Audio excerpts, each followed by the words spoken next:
China has a border dispute with almost all its neighbors, both on land and sea. China's territorial ambitions are blatant. It shows no respect for the sovereignty of others. Among those at the receiving end is India. China does not care about India's territorial integrity. In the past 2 days, we've given you instances. Chinese troops provoked a skirmish with Indian soldiers at the Sikkim border. Chinese helicopters flew close to the line of actual control with India in Ladakh. And tonight we bring you the third instance, a provocation which isn't military but equally flagrant. China is building a dam on Indian territory in Pakistan-occupied Kashmir. A Chinese company has signed a deal with the Pakistan government, a $5.8 billion deal to build a dam in Gilgit-Baltistan. Gilgit-Baltistan falls in Pakistan-occupied Kashmir, and this is technically Indian territory. But China is doing business with Pakistan despite India's objections. The project is called the Daimar Bhasha Dam. The contract has gone to a joint venture led by Power China, which is a Chinese company. The other partner is the Frontier Works Organization. This is a subsidiary of the Pakistan Army. So you could say that this is a joint venture of the Chinese government and the Pakistan Army. This project is a win-win for both sides. China gets more deals and the Pakistan Army makes more money. China seems to have virtually repossessed Pakistan. Worldwide, work on the Belt and Road Initiative, BRI, has come to a grinding halt because of the Wuhan virus. Yesterday, Chinese President Xi Jinping spoke to his Sri Lankan counterpart, Gotabaya Rajapaksa. President Xi wanted, quote-unquote, gradual resumption of cooperation towards BRI, meaning let the work begin.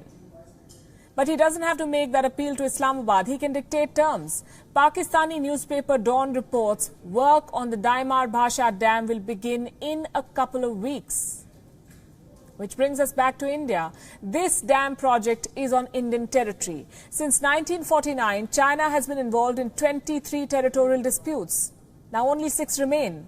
They serve a strategic purpose for Beijing to needle regional rivals. Yesterday, the Chinese Ministry of Foreign Affairs issued a statement on the border situation with India. The tone was far from friendly. Chinese border troops have been committed to safeguarding peace and tranquility in the border area between China and India and carrying out normal operations on the Chinese side of the line of actual control. We urge India to meet China halfway, avoid taking actions that may complicate the border situation and create favorable conditions for the development of bilateral relations and peace and stability of the border area. The two sides have been in diplomatic communication over the border issue.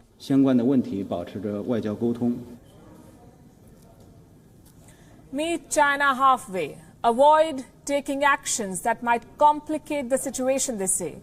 This is unabashed hypocrisy from China, considering that all its actions complicate the situation. The list of Beijing's provocations is long and growing. It led a failed attempt to internationalize India's Kashmir decision at the United Nations Security Council last year.